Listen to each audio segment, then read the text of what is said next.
Well,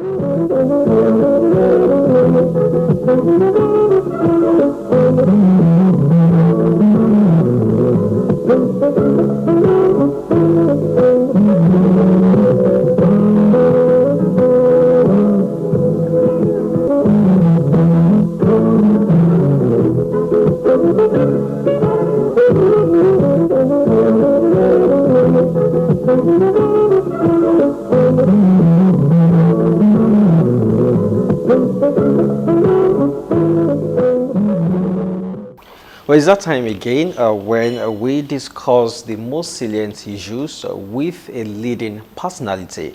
Welcome to Hot Seats right here on the People's Telly. I am Moses Ojewumi. Well, on the show today we'll be diving into the remarkable journey of my guest, and of course we'll explore our innovative strides within the presence of her profession. Well, she's a woman of substance. She's a professor of medical microbiology and, yes, a researcher of global reckoning. Who am I talking about? The 13th Vice Chancellor of the University of Lagos, the first female Vice Chancellor of this citadel of learning, Professor Folasade Ogunsola, OON. FAS. You're welcome to the show. Thank you very much. Yes, thanks for honoring this invitation. Yes, of course, our conversation will definitely sizzle. But before we continue with the discussion, let's quickly go through our profile. We'll be back shortly. Stay with us.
Yeah, you're still watching Hot Seats right here on Ogun State Television, and of course my guest, Professor Folasade Ogunsola, the first female Vice Chancellor of the University of Lagos. That was her profile. So much to really talk about.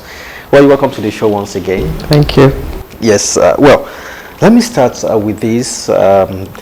What a history you've made. You're like a trailblazer, and I'm sure there will be other women that would be in this saddle after you. How has it been so far?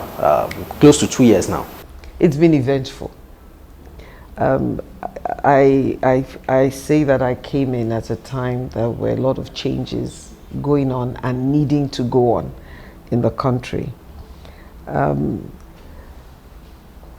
In many ways, I think there was a lot of you'd say turbulence in the first year with the fee hike, but things have settled down, and I think I believe actually that there's still going to be lots of changes in the education sector. So right now there's a sort of calm, and I'm waiting for what the next thing will be. But it hasn't been bad so far. There's been a lot of support, and I think we've been able to get some of our agenda done. So barring all the problems in the country in terms of funding, energy, and so on, I think it's not been bad. Okay, well, quite interesting. And I must also say, you're a daughter of a renowned, professor, the foremost professor of geography, Professor Akin Mabogunje. Let me delve into the background. How did that shape, your career? I think one thing my dad was very big on was the superior argument, diligence, integrity. And as a child, you were more likely to get the cane for lying than for breaking something. If you break something and you say, I did it, they'll just say, don't do it again. If you break it and lie about it, then you get caned. That's one. The second thing was that there was no way, my father was very big on, there's always a way to get something done. So he can't ask you to do something. I say, there was an obstacle. He'll say, so what else did you try? Because nobody said you had to go through a particular thing. And so I think in that way, he created us to always look for a solution. Okay, lovely. Well, before your appointment, I know Yes. you've held, you had a number of notable positions in the University of Lagos, but did you see it coming? No. I actually never planned administration in my, when I was thinking of where I would go, administration was not part of it. If you think of it, my father was invited to be a vice chancellor. He turned it down. So from where I was sitting, my plans were more academic. Oh, I wanted to be in the WHO. I wanted to, so those were my plans, and I did that. And I looked forward, because as a child growing up, my father was very much on the international circuit. And so I had a sense that in academia, your conferences, your traveling, in going to different places, and having your own original thought was really where I was going. So I was building that side of my career, and it was going quite well. This was almost like, should I say, an act of God, or it's blindsided me. So someone said, have you thought, for example, let me show you how much I really didn't. I was supposed to become the acting head of department, but I had a grant. I was doing some research, and I just thought this would be my way. So I went to beg the provost, don't make me HOD, just leave me, and he did, because I had a lot to do. So admin was not on my mind. Then the provostship thing came up. In a way, it was a challenge to myself, because it was something I ran away from. And all sorts of things came up that made me question why I was running away from it. And so I thought, okay, why don't I try it? And then I went in. And why didn't I want it? It meant I had to campaign. I didn't like that idea. The thought of going around talking to people I didn't know, saying I've done this, I haven't done this, it just was alien to my character. And then there were no role models in the provost position. All of them were very old. People I thought they were old men, many of them close to retirement, then they come and then they retire. There were no females there. So it never struck me as a place for me. I didn't see anybody there that looked like me. So I didn't expect, honestly, even till I finished the exercise, if I hadn't won, I wouldn't have been particularly disappointed beyond my ego being bruised. Nobody likes to fail after you've struggled. Challenging experiences for you, the protest against hiking tuition fees. How did you take that? Well, one thing was very clear. If we didn't hike the fees, we wouldn't be able to run the university. It was not something we did lightly. The last time university fees were raised was, I think, around 2010. The cost at that time, 25,000, was $200. If you looked at the equivalent, about that. When we raised it to 100, the equivalent was $100. So it was actually not, if you think in terms of buying power, it was actually not, we were still not where we were like 10 years ago. So what had happened over time was that we had not increased at all. And so the things it could buy for the university had been going down. And what it affected mostly were things that were important, not urgent. So we were only doing what was important and urgent.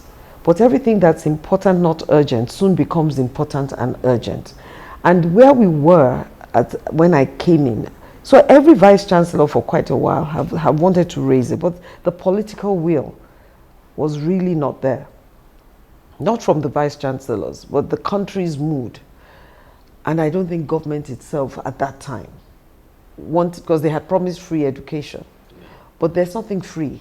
Because if you promise free education, then you must fund it very well.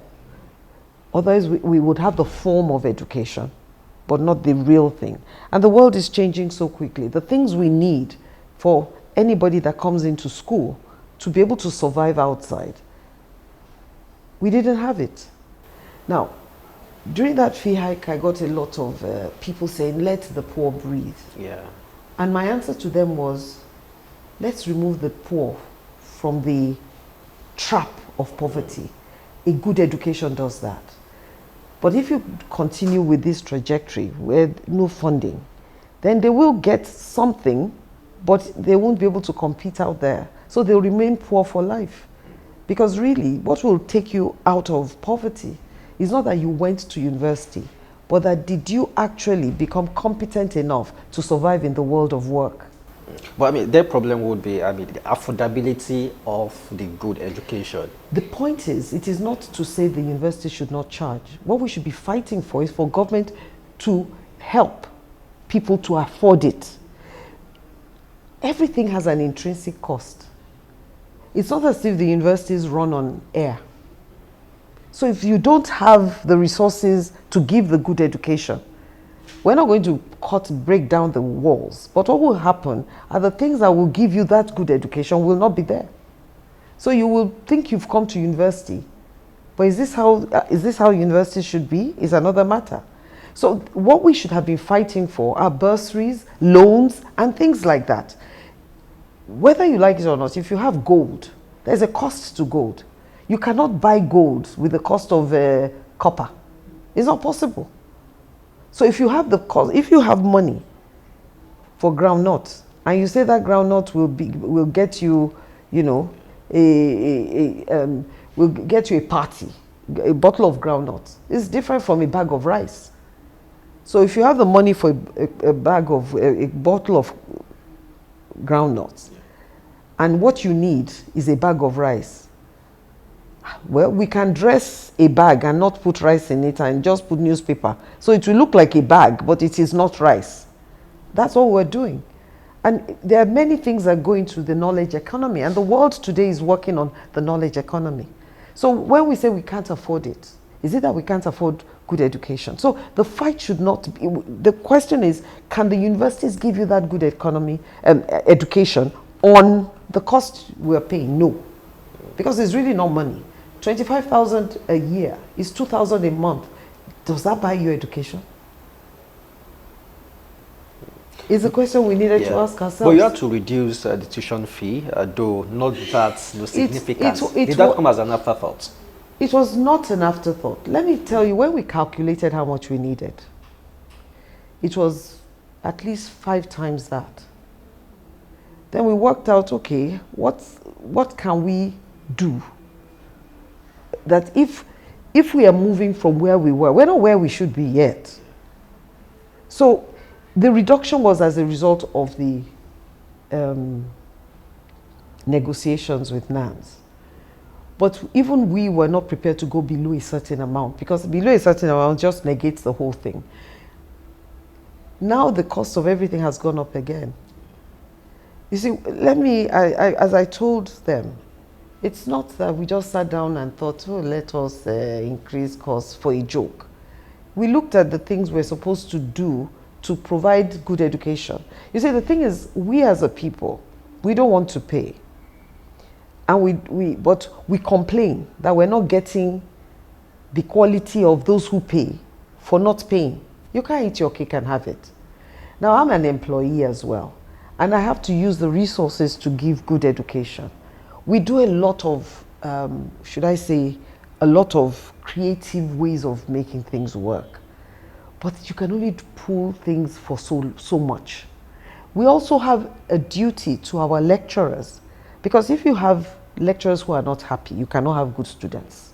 If you have lecturers who are not constantly being fed and being their knowledge base is not being expanded. So for lecturers, going for conferences is not a luxury. It is actually mandatory, because your knowledge must continue to increase and improve. Otherwise, you're stagnant. As somebody said, it's easier to drink. It's much better to drink water from a running stream. You'll get clean, good water than a stagnant pond. So for lecturers going to conferences, for us investing in them is actually a necessity for a university to flourish and to be good. So out in the world and they ensure that their lecturers have conferences. We had stopped all that. We didn't have the money for it. Now if you're a student, and so if you want a good hospital, you invest in the doctors and the nurses so that the patients will be well. If you want a good university and you want students who are productive, you invest in the staff so that they will teach, they will know what to teach. You can't teach what you don't have. So we are beginning to lose that. Good people would not come to the university anymore. The few good people here were doing it at a lot of sacrifice. So after a while, some of them started to go because they were not appreciated. And it was getting harder and harder to function. Well, I mean, I doubt if that increase is even enough. It's not. No. It's not. The surging inflation. It was not enough last year. Because when we found out, what we did, it was that we didn't have an arbitrary figure. We calculated what we spent. It was really an in-out. So how much do we spend on exams every year? How much do we spend on repairing hostels every year? How much do we spend on electricity? You know, what does government give us? For example, electricity, we looked at how much we spend on it. We know how much we spend when we don't have students, and we know how much we spend when students are in session. So we took that out. So it's not as if they were to pay for the whole thing. So we did a 60% electricity. To be honest, what we asked for was what we really needed was like 50,000 per person. We asked for 20, they negotiated to 15. That money finished some time ago, maybe February or March from last year. And then the tariffs have gone up again. So, you know, so everybody says, oh, do your IGL. How much IGL do you make? Our primary business is lectures, grants, research and so on. We do other things to make money. But somebody has to fill the gap. So we don't have enough. Well, given the intervention, from the federal government with the student loan scheme, I will want to have your take. And does that mean, because very soon students will be taking advantage of that scheme? I think it's fantastic. Would that lead to further increase? Let me put it this way: it's not the loan that will lead to increase. It's the condition of the country. At the time we were increasing last year, we were paying 180 million about for electricity a month. They just put us on band A and said we're to pay 300 million a month. Where do I get that money? Nobody is paying it. At the time we were talking last year, in fact, when we were fixing the bill, the subsidy hadn't been removed. It just happened to be, because we had been working on it from January. Everything last year is ×3 this year. So the question is, where do we get the money? So we will no longer have the sort of mistake we did before. For 10 years, you don't increase. It's better to increase in bits, in little bits, over time, rather than wait for a long time and then just do a massive increase. That was what was the problem. If we had been increasing slowly in line with inflation, we won't be in the position we're in today. But the point is, you see, the question we keep saying is, it's not about the universities charging. It's really, can they survive without charging more? Will we have universities?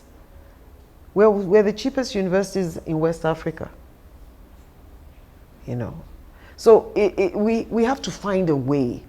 I like that government has given, because it then gives us, because last year we still bore the cost of the indigent students. The ones that could not pay, we let them be. We looked for funding, so some were taken care of, but some we took care of them. In other words, we let it go. But we can't afford to keep doing that because it's going to affect our own bottom line. You know, so I don't know, we'll all be walking through this country. Okay, well, you did talk about power. The impression out there is, oh, UNILAG generates its power. We don't generate the power, we get it from the grid. We're not generating power, but we're looking to go into alternative power, but that's not a short-term thing, it's a long-term. So we've done our energy audit, and then we'll start moving some things onto alternate power. But, you know, when everybody says alternate power, you know, they forget that universities are not offices. Universities are communities. We have homes, it's a 24/7, all year round entity, whether students are here or not. We have people who live here. A university is a local government, you know, so it's a huge enterprise. We have our, as we call it, our service area, where we have generators, where we take care of our water and things like that. But so we manage our sewage, we manage our water, we treat it, you know, so it's a whole, it's really a city. So we're as big as some cities in Europe, you know, so it's not a cheap enterprise to run. It's not at all. So we don't generate our power, and we're beginning to look at other, you know, other power sources. So we will do that, but it will take a while. Well, UNILAG is a city, and of course, one of the biggest universities, not only in Nigeria, but in Africa at large. And I know the last, I think you had about 53,000 applicants or applications, and the last admission process, you admitted about slightly above 8,000 students. So there's always this pressure, of course. Students, they want to, you know, they'll choose UNILAG, they want admission into UNILAG, but there's a limit to the number of students, you know, you could take. Yeah. So, but what are you doing in terms of expansion? Because I know you cannot accommodate every student too, even when it comes to hostel facilities and all of that. There seems to be a limitation. Of course there's a limitation. No one can take everybody that applies, even if they're good. You will always have, they will always have more good students than we can admit. Because people say, oh, and they were very good. But it's not really about where they're very good. It's about how many, what's our carrying capacity. And the carrying capacity is on two fronts. One, the physical infrastructure. And second, the staff strength. So there's a recommended number of lecturers to students that you should have. And that's, in both areas, we don't have enough space to carry everybody. That's one, but I'll speak to that a bit later. And secondly, the staff strength. We are also grappling with the Japa syndrome. Yeah. So we cannot afford to take students that there are no staff to train. So we have to first look at how many people do we have on ground, then and how many students can we bring in? Because the numbers you have on ground, it means that those staff will, when they've taught them, they have to mark their scripts. You can't give one person 5,000 scripts to mark. I mean, you're not going to get quality. You know, so those are the things that we look at. Now, on a bigger, much wider, if we take a wider look at it, we have about 270 universities in Nigeria presently. The totality of those universities, I think, if I'm right, maybe about 2 to 3 million students total. We have in the age bracket between 15 and 30, 89 million. So let's even assume we have 50 million between 18 and 30. These are the people that would be in school, undergraduate and postgraduate. You can see that there is a major deficit. Universities certainly cannot take care of all of them. And if we're going to increase it, having campuses and building classes is an expensive venture, one. It will take very long time, two. So it's becoming obvious that if we're going to have mass education, we have to use technology, which means we have to start thinking along the National Open Universities and the distance learning. Now, distance learning is good, but we also realize that when you come to university, you're not only coming to learn things, you're also socializing. And socializing on virtual medium is very poor. So the idea is that you do that and there must be times to congregate. So for universities such as ours and other universities, if we're going to expand in Nigeria, it's not building new universities like this. We need to go into we have to start more distance learning. But we must have a way to bring them in so that they get, to socialize with their mates, because we're social animals. That's one. Two, you get the flavor of the university that you're in. There's something about it. I'm an akokite. That feeling cannot be there when you're sitting in your parlor at home or in your room. So I see a future, if we're going to expand, not building all these campuses because they're big and they're expensive to run, but moving more and using technology more. So we'll have virtual classrooms where you can actually see each other. And as technology goes greater, we might actually use holograms that you project yourselves into a class. We're not there yet. I mean, the world is there now. I mean, what I mean is that the science, but it's not only commercial nature. So we'll see how technology moves us. But certainly, if we're going to really educate the young people in Nigeria, we're going to have to, a lot more distance learning is going to occur. Yeah, you made mention of JAPA. I know some students, fled during the ASU strike that lingered for close to 1 year. Not only the students, the yes, staff. and some lecturers too. Many of them. Yeah. I was speaking with the Vice Chancellor of UNILAG, and I discovered that they left in the hundreds. In the hundreds. About lecturers. Oh yes. So how much of a challenge is that for UNILAG, and are you trying to replace? Because at times, these people that left, experienced lecturers, you can't get someone who just bagged in his PhD a year or 2 years ago. I may not be able to fill into their shoes perfectly well. They can't. We do have a challenge, and they're still leaving. It's just that the deluge has slowed down, and most of the ones that left are young. But some of the older ones too have left, and they're leaving for a number of reasons. Some have left the country for greener pastures.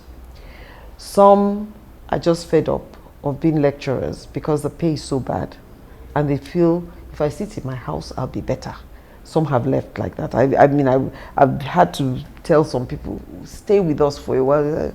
My children have said enough is enough. Thank you for your patriotism to the country, but why are you giving yourself a hard time? So, and there's some who have left to other industries within the country, and then those who have retired. Their time is up. So how are we trying to solve all these problems? We get adjunct lecturers who can come in and work. We're using some of our alumni to, to devote some of their time to us. We're talking with industry and having some of the people in industry come in, especially in departments that have a huge industry component, to come in and train. But is it enough? No. We still have a deficit, but we're now coping. But it means we have to be careful of our student numbers, because you cannot overburden the system. Because at the end of the day, it's not are we teaching them, but are they learning? So if you can't guarantee learning, you can't bring people in and waste their time.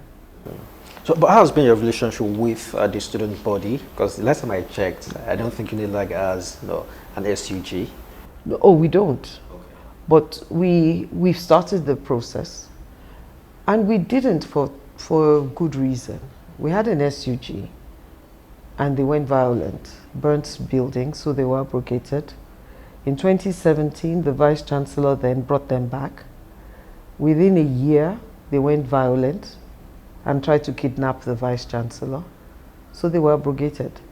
But we've always had a leadership, we've always had student leadership, because in University of Lagos, we're very concerned that we're developing leaders. And it's leaders who learn to, who are leaders by influence, leaders that are cultured, leaders that have integrity. We don't want leaders that, are there for what they can get. So we've always had faculty leaders, but we've now started the process. We started about, I'm not sure, about 3-4 weeks ago, because part of the thing for us is that whenever we get the SUG, and my prayer is that we will not go back to where we're coming from. Because if there is violence, then we would have to stop it, because the university campus, the university is not just about students. And as the Vice Chancellor, I have to take care of the lives and property of everybody. And being in student unionism does not give you a right to violate the rights of everybody else on campus. So my hope is that by the time we set it up, we won't go back to the dark days. So we're taking time. We have the committee set up. I think there are about 7 to 8 students on that committee. It's not a huge committee, but we have a large student contingent from some of the student leaders that are already here. We have some lecturers, some are some of them are ex-unionists and things, so that we will come up with the rules, the guidelines, and so on. And then we'll test run it. But we will have an SUG. I believe in it. We also, we also have a student experience center, which is like they're being built with courtesy of the head, the Chief of Staff, Jamia Miller, which we're very grateful for, which would also have within it a leadership center. So we're looking forward to it, actually. In preparation for all this as well, the University of Lagos has set up with Stellenbosch University and other universities around Africa what we call Umoja, which is the Student Leaders Network.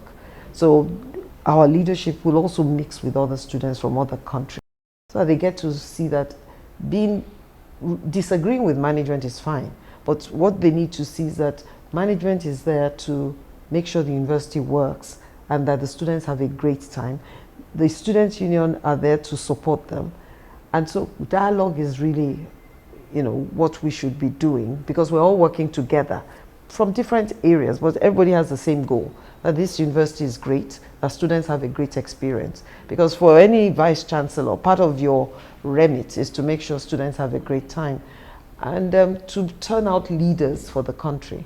So your fear is valid, the excesses that could come along with having a student union, governments, but it seems, students should also have a voice, and they should have some representatives. No, as I said, we've started. They already have representation. It may not be the way the way SUG is, but we've always had students organized and their voices are heard. What we're talking about is what type of organization. So they didn't have the kind of organization of NANS and the SUG, but they will have that now. But we will come out, because we learned lessons. What were the things that happened that allowed the violence to occur? So we're making sure that we've put in place that such people cannot become student leaders. So they're all working on it. So, and the students are there doing it. I'm waiting for the for whatever it is that they find. And I think I'm hopeful. And let me also mention, because it's important to say it, I've been particularly impressed by the crop of students we have. There was a time, you look through this and you're listening and you're wondering, but honestly, the crop of students we have had, very intelligent, very vibrant, talented. So I'm quite sure. Of course, there'll always be some bad eggs. So what we want to do is keep the bad eggs out and make sure that it's people who will lead them aright and fight for their well-being that get the SUG. Okay, now let's talk about tertiary education, and the Nigerian universities are not doing so well in rankings. I could recall the Ed ranking that was last year. No Nigerian university made the top 10. And there have also been forced about this top 1,000, in the world. That's no Nigerian university also made that. That's the Center for World University Rankings, CWUR. How does this make you feel? Looking at our position before and our position now. No, I'm not particularly anyhow, actually, because universities live within the context of the country. The things that work for the ranking is the data.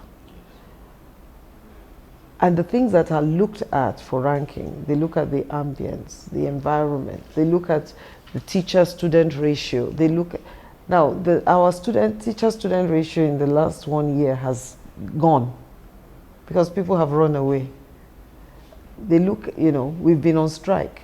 All those things show up because when you're on strike and nobody is doing things, they look at the number of papers you've produced. They look, there are just so many things that they look at.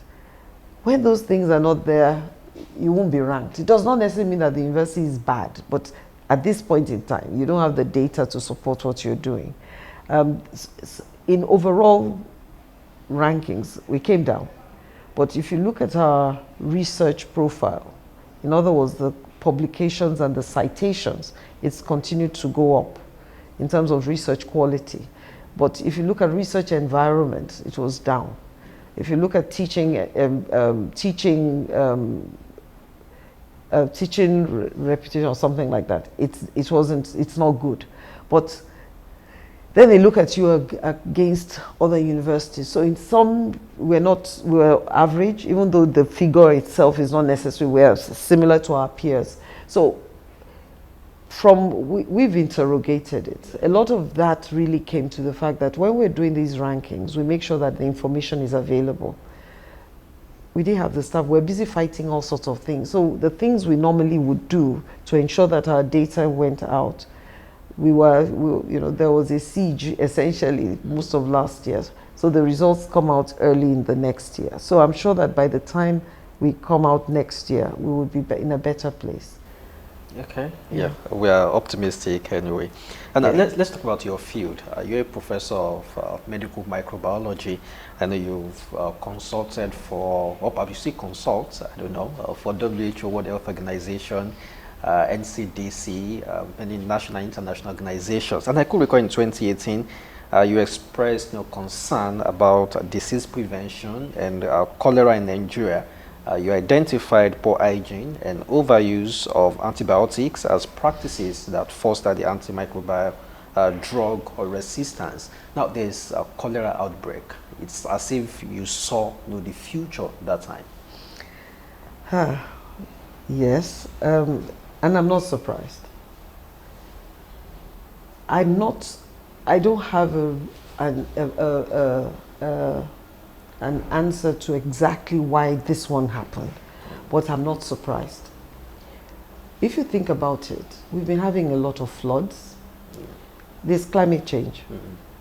And so the sewage is, Lagos, for example, you have sewage contaminating our groundwater. We have a lot of slums in Lagos and in many parts of Nigeria. And when we say slums, it means there's no safe water, safe housing. So it was a disaster waiting to happen.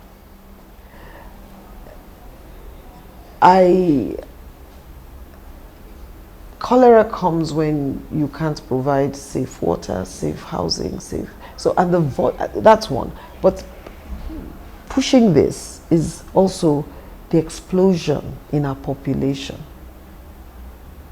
In the 1970s, if I remember, Lagos was, I think was it Lagos? No, not Lagos. I think Nigeria was like 70 million or something. And suddenly we're now at 200 and something million. And by 2050, would have doubled that number. There is no way public health infrastructure can catch up with the rate of growth. So we're going to have to think about what we're, as a country, what we're doing.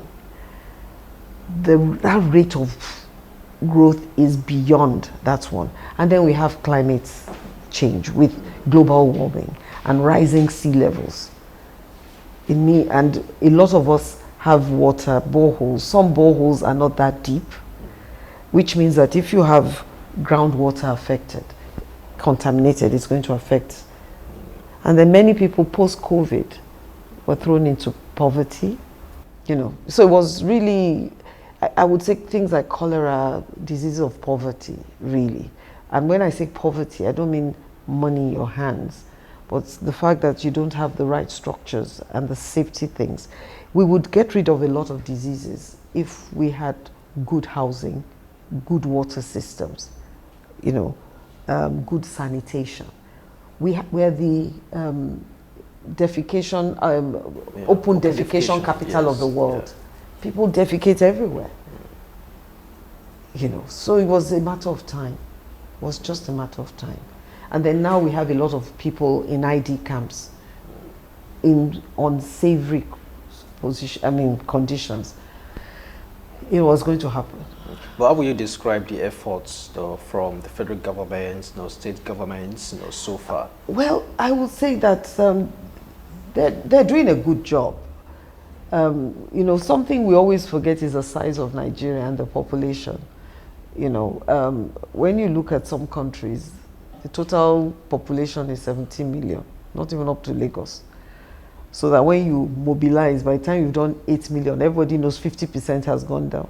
Here, by the time you've done 30 million, it doesn't even feel as though you've done anything. So it's always, I always tell people, be kind to Nigeria. They do a good job, but we are many. And when you do anything to scale, the amount you need to do for it to show, countries would, many countries would have sorted out their whole country before we get there. So they are doing quite a good job. We could do, like everything, because health is on the concurrent list. Collaboration, so that state governments are working with the federal government, because microorganisms do not know whether you're federal or you're state. So if the two don't work well together, we will not be able to combat it. But I do know that they're working together. The Ministry of Health has done a really good job, and I think there is collaboration amongst the states. Could it be better? Everything can always be better, but it's always more difficult when you're the one implementing. Those of us that sit back and watch them, they should have done it like this. Till you get there, you see the other challenges that are there. But Anna, in your space, talking about the UNILAG city, what are you also doing differently? Yes, I know no outbreak has been recorded, but to forestall this? Well, I think we've sent out advisories on what people should do, not do. The bottom line really is you watch what you eat, boil your water, and make sure your hands are clean. Avoid eating in places that you're not sure of their hygiene status. One of the things people forget is don't use ice block outside, because you really don't know what that water is, and the ice block is water. We pray that nothing happens, because really, if somebody catches cholera and comes into our community, the volume of people the numbers of people here, and especially in hostels, because when you give one student a room, a bed, 4 students will use the bed. So the overcrowding again is a disaster waiting to happen. So right now, we've given the advisory. If we hear any problem, for example, last week, or was it last week or a few days ago, I was told that there was a challenge with water somewhere. We deploy so that we sort those problems out on time. So we hope that nobody will come with cholera from outside, because it's a very infectious disease, and if you don't take care, the contamination can occur. So far so good. Okay, now let's take it a bit higher. There's always this expectation. This is a citadel of learning, for instance. We say, okay, the town and the gown, we should bridge, the gap. But in recent years, we've not seen, institutions, play that leading role.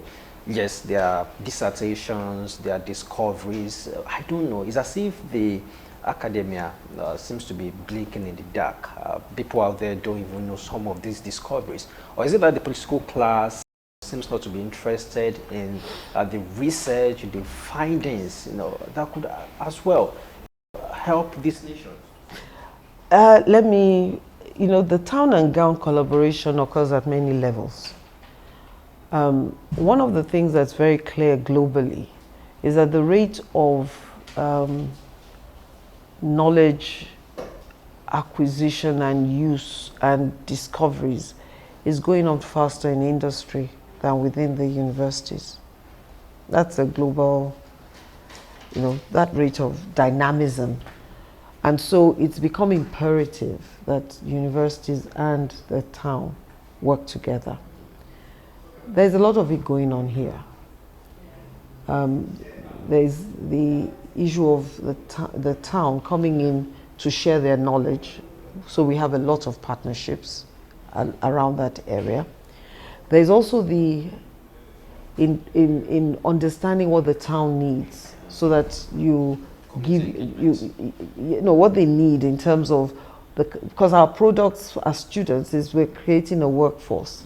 So what do they need in these students? So we've done the things, we're doing the things that would make it easier for students to fit in when they go into the labor market. So we started the Career Support Center, where we are having a lot of the town come in, and then we'll be teaching the students how to do interviews, how to write reports. We're also working on changing the way we teach. That's a bit of a longer stretch to ensure that students have more critical thinking skills, creative, analytical skills. But we've also bought licenses for them to be able to do micro-credentials. So at the present moment, I think 1,000 students have registered for the courses which are licensed, and only 250 of them have finished. And then the last part of it are the innovations we have, which we encourage not just in staff and students, new things that are made. And we have the ITMO office, that's the Institutional Transfer Management Office for commercialization of products. However, it cannot be done by the university alone. Part of it also requires government policies creating that bridge, because the universities can do so much. But the other parts where we as the university are working on is that don't just go into some discoveries without understanding the need. You need to know what people need out there and then work on it and come up with something to fill a gap. Be problem solving. So if you're problem solving, people need something, it's easier to market it. But if you didn't ask them if they need it and you come up with something, as beautiful as it may be, if they don't need it, they won't buy it. So we're also talking about the reverse engineering kind of thing. Know what they want and then work towards that. We've done quite a bit. We've partnered with the Air Force. We've partnered with the military. Even with the Navy, So we're working with the town, actually. Can it be better? Yes. We need the kind of policies that government puts in place to ensure that, and I think we also need government itself to be one of the greatest purveyors of the things that are developed. The challenge we have is that, and you can't blame them. Nobody is, anything that's just been done is not as beautiful as what is coming from the UK, US. So we've got to be like India. When they, when they did Tata, people had to use their Tata car. Now it's a beautiful car, but it didn't start so good. Even abroad, it didn't. So as Nigerians, we always want the finished, smooth. So some things have to be by government policy, government example. So if we have made in Nigeria cars, they may not be as beautiful or as great as those coming from outside. But if everybody uses them, those in-house will get better. And one day they'll compete. But if you don't create that market, and it's by example, you can't tell everybody to go and buy the locally made and those in power are not using them. It won't work. So it goes beyond policy. It's also about we lead with by example. So but I think from our side, what are we doing to do better is understand the problem, make sure that you're solving a problem out there, and your devices will sell. And then, but we're also strengthening our technology transfer offices to better market. But there's also one more problem. There isn't a lot of manufacturing going out there. We can't manufacture. We can come up with a prototype, but those who will manufacture are out there. So the yam pounder was found here, manufactured in Japan, is now a Japanese product. We need to have the manufacturing industry up and doing. And interestingly, NOD has a facility here. Yes. Yes, one of the few automobile. Yes, part of that was also to expose our students to, and we want to do a lot more of those kind of things. Have industry, university collaborations. We will keep working on them till we get it right. So can we then call the bluff of those who say, oh, Nigerian graduates are not employable, are half-baked? It's not so much that they're half-baked. It's a lot might be much more theoretical. We need to do more hands-on, and that's what we're working on. When it's the theory, where we've gone anywhere, we compete very well. Where we have some weaknesses is in terms of the hands-on, and so those are the areas universities need plenty of money, because you can't be hands-on on equipment you don't have.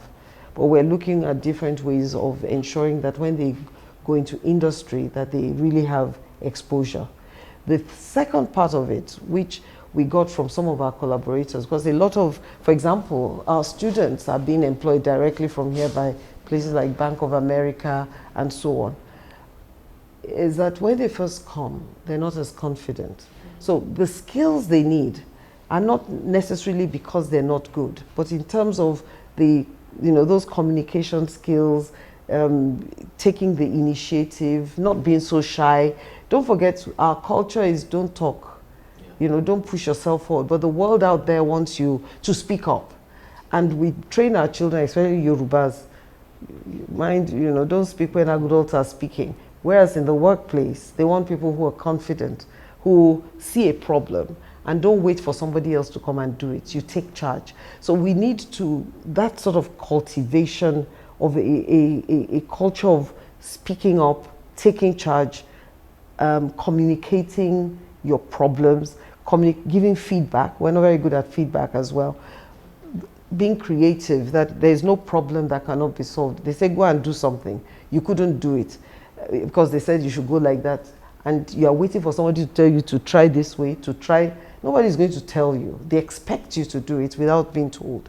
Because at the end of the day, they want you to be goal-oriented. So those are the things we're beginning to work on. Because technically, some of these should have been taught from home, when we're teaching our children. But as I said, there are some cultural problems, and then for some students, it's really also language. English is not their first language. So, and they go into these environments where they're not comfortable. But if you see them in another environment, they actually have all these skills, but they're shy to. So we have to build confidence as well. Really, what kind of story are you writing? Well, how do you couple the home fronts with this work it's a whole lot, really. It's a whole lot. I think it's been the most challenging work, but I think I was also prepared for it. I'm a medical doctor, so I went on calls. I stayed away from home for days, but really it's about forming habits of being together. My children are all gone. They're all grown up, so I don't have children at home. But it's to be intentional about having quality time with your husband, your children, and your grandchildren. So I try to spend time with them, and I talk to them very regularly. Okay, let's sum it up, and that would just be your advice to stakeholders in education. There are talks about repositioning this sector. I think what I would like to tell our stakeholders is that our educational system is actually better than we all think. The students are better than we think, and that a lot of us that talk about it have not been here to see the changes that are going on. There are lots of things to change, but it's not going to be done by government. We have to believe in ourselves and be ready to put our money where our mouth is. We cannot have educated people, elites in this country, who have not put anything into the education for the future. No matter where our children go, this is home, and there will be a time they'll have to come back. The rising racism in the world and nationalistic things, we must make home well. We will never, irrespective of what money we have the respect of the world till where we're coming from is good. We can never be bigger than our country. So we all must do our part. We must invest in the public education, because investing in private is fine, but it only reaches a few.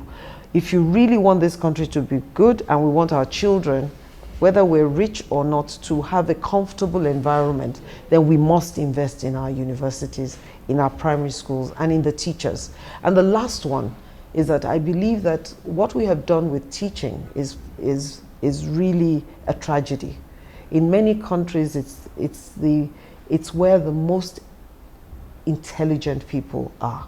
It's the one that has the high cutoff point, because they're the ones that are going to impact the others coming. It shouldn't be, and for you to get the best in teaching, then the teachers must be well paid. And I'm not just talking about lecturers, primary school teachers, secondary school teachers. In Finland, they're the best paid, and you can see what that has done for development. So till we take education really seriously, we're not going to develop.